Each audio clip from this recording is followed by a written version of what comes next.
یقیناً کامیاب ہو گئے مومن وہی جو اپنی نماز میں خشوع اختیار کرنے والے ہیں۔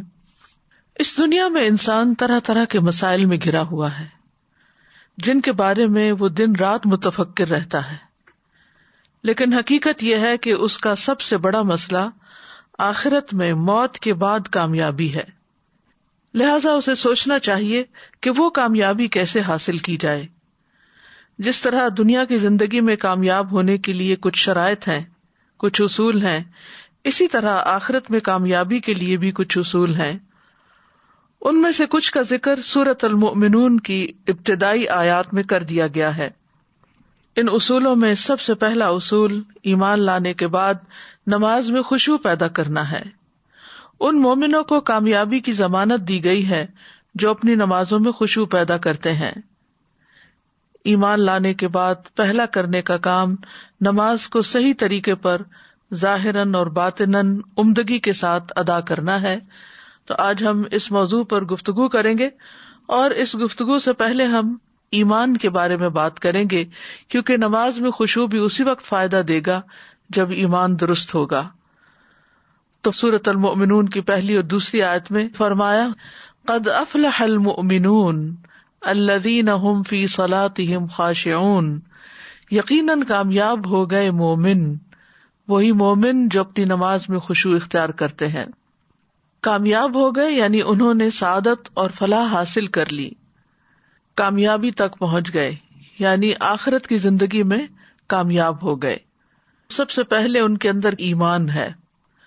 لغت میں لفظ مومن اس شخص کے لیے اسم فاعل ہے جو ایمان کی صفت کے ساتھ متصف ہوتا ہے۔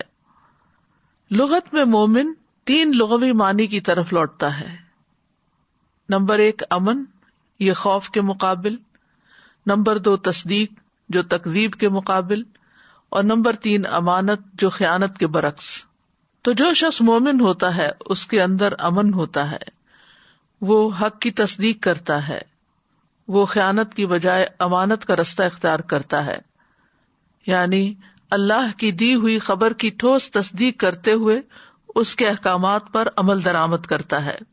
ایمان کے 6 ارکان ہوتے ہیں جن کے بغیر اس کا وجود ثابت نہیں ہوتا، اور وہ 6 ارکان کیا ہیں؟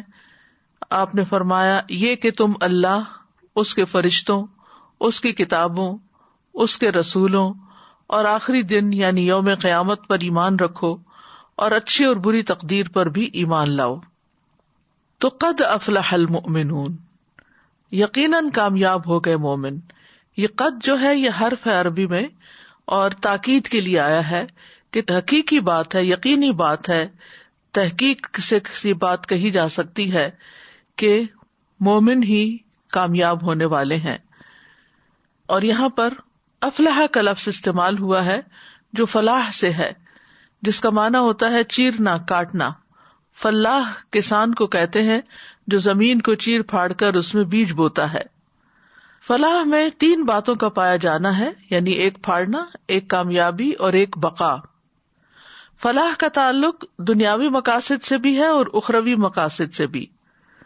تو فلاح دراصل کامیاب ہونے کو کہتے ہیں اور مقصد کو پا لینے کو۔ تو شریعت کی نظر میں کامیاب وہ ہے جو دنیا میں رہ کر اپنے رب کو راضی کر لے اور اس کے بدلے میں آخرت میں اللہ کی رحمت اور مغفرت کا مستحق قرار پائے۔ اس کے ساتھ دنیا کی سعادت اور کامرانی بھی میسر آ جائے تو بہت خوب، ورنہ اصل کامیابی تو آخرت ہی کی کامیابی ہے۔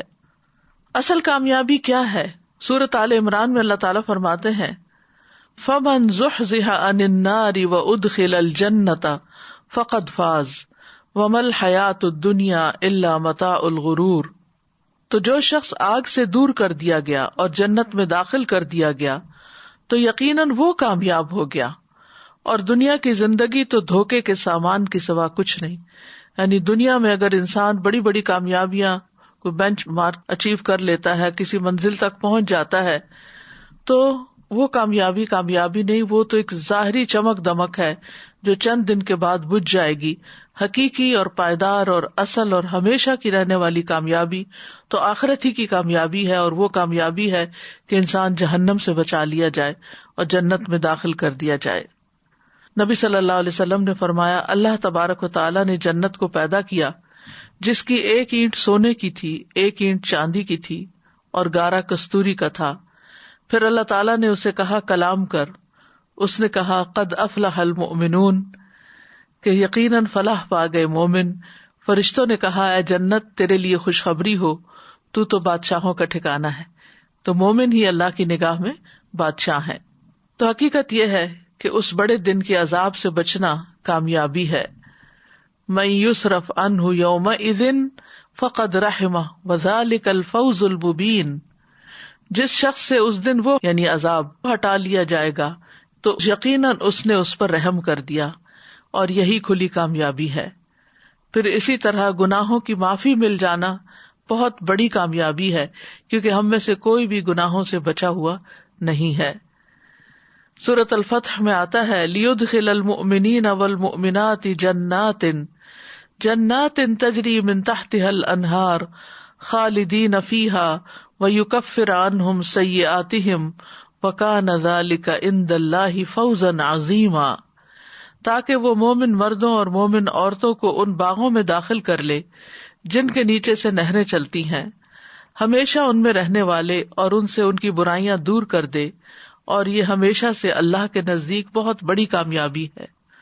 ایک اور جگہ پر آتا ہے وَمَن تَقِ السَّيِّئَاتِ يَوْمَئِذٍ فَقَدْ رَحِمْتَهُ وَذَلِكَ هُوَ الْفَوْزُ الْعَظِيمُ. اس روز جسے تو نے برائیوں سے بچا لیا، گویا تو نے اس پر رحم کر دیا، تو یہی بہت بڑی کامیابی ہے.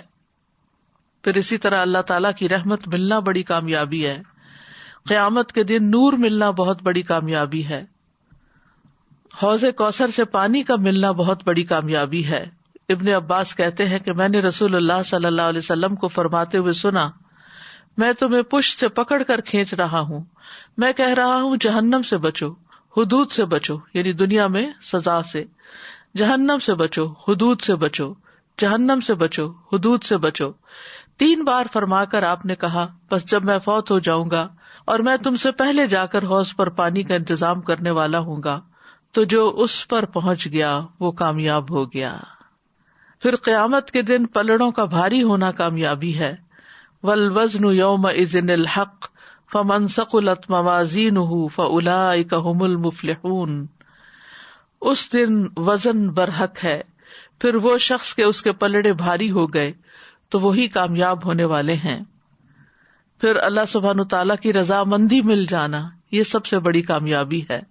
وعد اللہ المؤمنین والمؤمنات جنات تجری من تحتها الانہار خالدین فیہا ومساکن طیبۃ فی جنات عدن ورضوان من اللہ اکبر ذلک هو الفوز العظیم. اللہ نے مومن مردوں اور مومن عورتوں سے ایسے باغات کا وعدہ کر رکھا ہے جن میں نہریں جاری ہیں، ان میں وہ ہمیشہ رہیں گے. نیز ہمیشگی کے باغات میں پاکیزہ قیام گاہوں کا بھی وعدہ کر رکھا ہے، اور اللہ کی رضا تو ان سب نعمتوں سے بڑھ کر ہوگی. یہی بہت بڑی کامیابی ہے. تو کامیابی کے حصول کے اسباب میں سب سے پہلا سبب جو اس آیت میں ہمیں ملتا ہے وہ ایمان لانا ہے، کیونکہ ایمان والے ہی دراصل اس دن خوف اور غم سے محفوظ ہوں گے.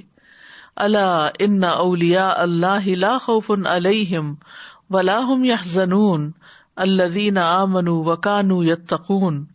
سن لو، بے شک اللہ کے دوست، ان پر نہ کوئی خوف ہے اور نہ وہ غمگین ہوں گے، وہ جو ایمان لائے اور وہ تقوی اختیار کرتے تھے. لہم البشری فی الحیات الدنیا، ان کے لیے دنیا کی زندگی میں بھی خوشخبری ہے. وفی الآخرہ، اور آخرت میں بھی. لا تبدیل لکلمات اللہ، اللہ کے کلمات بدل نہیں سکتے، اللہ کی باتوں کے لیے کوئی تبدیلی نہیں.